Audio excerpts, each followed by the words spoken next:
Hi, it's Dr. Kernan. I'm going to read to you the Sneetches by Dr. Seuss. Come on and listen.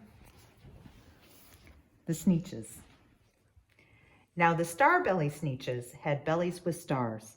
The plain-belly Sneetches had none upon theirs. Those stars weren't so big.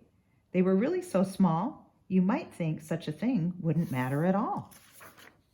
But because they had stars, all the star-bellied Sneetches would brag, "We're the best kind of Sneetches on the beaches." With their snoots in the air, they would sniff and they'd snort.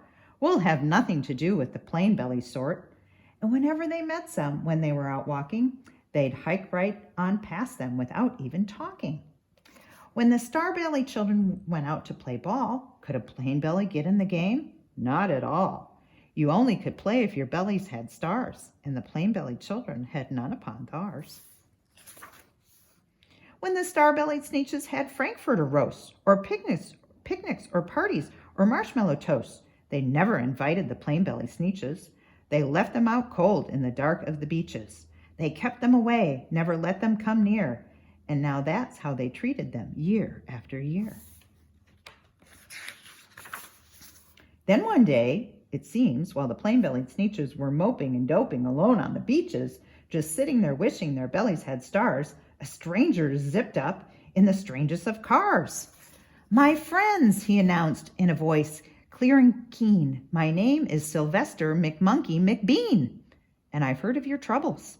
I've heard you're unhappy, but I can fix that. I'm the fix-it-up chappie. I've come here to help you. I have what you need, and my prices are low, and I work at great speed. And my work is 100% guaranteed." Then quickly, Sylvester McMonkey McBean put together a very peculiar machine, and he said, "You want stars like the star-bellied Sneetches? My friends, you can have them for $3 each.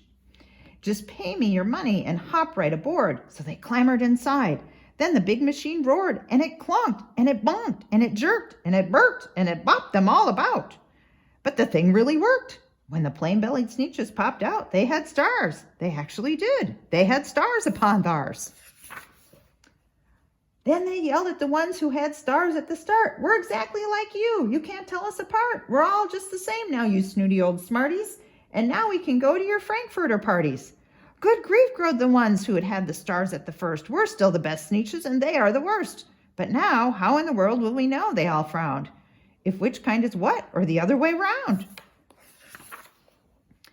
Then up came McBean with a very sly wink, and he said, "Things are not quite so bad as you think.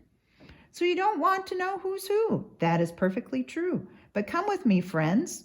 Do you know what I'll do? I'll make you again the best Sneetches on the beaches, and all it will cost you is $10 eaches."